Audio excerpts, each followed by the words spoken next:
Okay, so we left off finding out that Franklin D. Roosevelt was a Freemason, that the Freemasons' core values are brotherly love, relief, and truth, and that he was initiated as a Freemason on October 10th, 1911, 911, in New York City. What an interesting connection. After he was initiated, he actively pursued any position in the fraternity that he could find.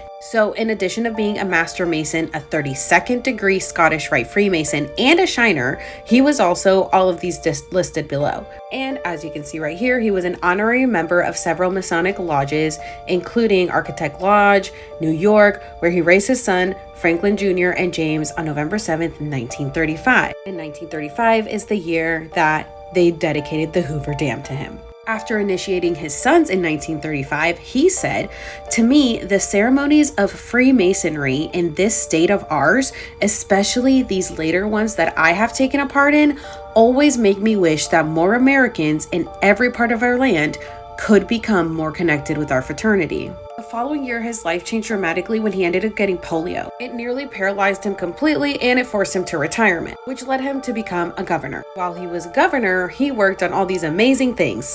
But are they amazing? Now, all these things seem amazing at the moment, but when we get to the end of the story, which is today, we realize that it was a plan all along. Now, after he won the people over, he was a frontrunner for presidential nomination. And even though he faced some resistance within the party, he ultimately earned the nomination, pledging to create a new deal for the American people. Now, by the time he got in office, many banks had ceased operating. Industrial production was at 56% of its 1929 level, and at least 13 million people were unemployed while the farming industry was ravaged.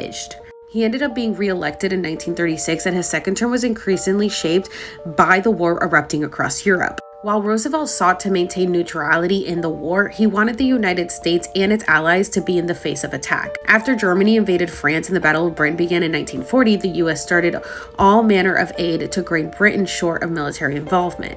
Then World War II came. So despite his efforts to keep out of the war, the Japanese attacked Pearl Harbor on December 7th, 1941, which forced Roosevelt's hand. He called for the United States to mobilize its military and for the country's industrial infrastructure to devote its resources to the war. The president met with fellow Freemason Prime Minister Winston Churchill to create the Atlantic Charter, which proposed the 4 freedoms that should be guaranteed in the post-war world: freedom of speech and expression, freedom of religion, freedom of want, and freedom of fear.